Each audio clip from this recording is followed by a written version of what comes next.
আসসালামু আলাইকুম এভরিওয়ান, আশা করি সকলেই ভালো আছেন। ফিরে আসলাম নতুন আরেকটি ভিডিও নিয়ে। আজকে আপনাদের মাঝে হাজির হলাম নতুন আরেকটি রেসিপি নিয়ে। আজকে আপনাদের দেখাবো ছোট বড় সবার পছন্দের কাপকেকের রেসিপি। আজকে আমি একটা ডিম দিয়ে 8টা কাপকেক তৈরি করে দেখাবো। আশা করি পুরোটা ভিডিও দেখবেন, ভালো লাগবে। প্রথমে আমি নর্মাল তাপমাত্রার বেশ বড় সাইজের একটা ডিম নিয়ে নিচ্ছি।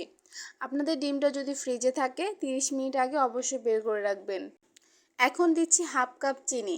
চিনিটা আপনাদের পছন্দ অনুযায়ী দিতে পারেন, তবে একটা ডিমের জন্য হাফ কাপ চিনি স্ট্যান্ডার্ড মাপ।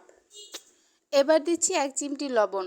অনেকেই মিষ্টি খাবার লবণ পছন্দ করেন না, সেক্ষেত্রে এটা অ্যাভয়েড করতে পারেন। এবার একটা হ্যান্ড উইস্কের সাহায্যে সবগুলো উপকরণ খুব ভালোভাবে বিট করে নিব।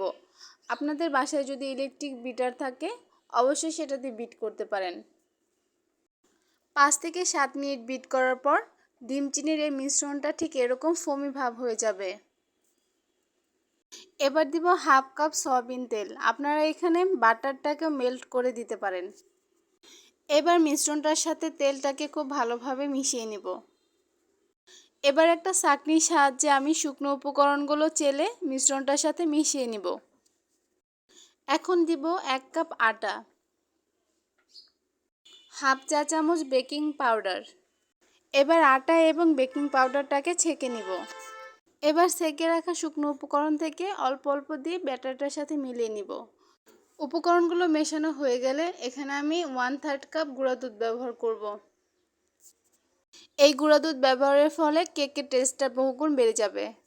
এবার ডিমের কাঁচা গন্ধ হাইড করার জন্য দিয়ে দিব হাফ চা চামচ ভ্যানিলা এসেন্স এবং কেকটাকে কালারফুল করার জন্য হাফ চা চামচ অরেঞ্জ ফুড কালার।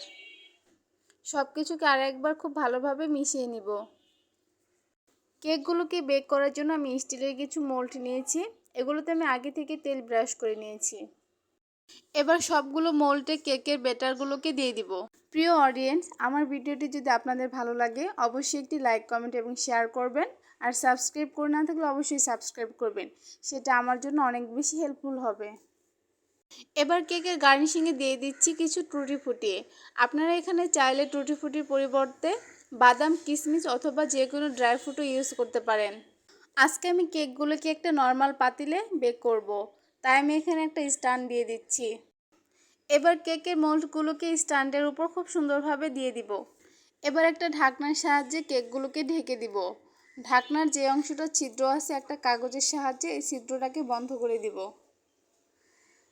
এবার 20 থেকে 25 মিনিটের জন্য চুলার জালটা লো ফ্লেমে রেখে কেকগুলোকে বেক করে নিব। ফিরে আসলাম 25 মিনিট পর। দেখতে পাচ্ছেন আমার কেকগুলো খুব সুন্দরভাবে হয়ে গেছে। কেকগুলো একটা কাঠির সাহায্যে আমি চেক করে নিচ্ছি। কাঠিটা যদি ক্লিন বের হয় এর মানে আমাদের কেকটা পুরোপুরি রেডি। এবার ঠান্ডা করে কেকগুলোকে পাতিল থেকে তুলে নিব। একটা কেক আমি মোল্ড আউট করে দেখাচ্ছি। দেখতেই পাচ্ছেন কেকগুলো কত বেশি সফট হয়েছে। আমার রেসিপিটি ফলো করে অবশ্যই বাসায় একবার হলেও ট্রাই করে দেখবেন, আশা করি ভালো লাগবে। আজ এই পর্যন্তই, ফিরে আসবো নতুন কোনো রেসিপি নিয়ে। সেই পর্যন্ত সুস্থ এবং ভালো থাকবেন। আল্লাহ হাফেজ।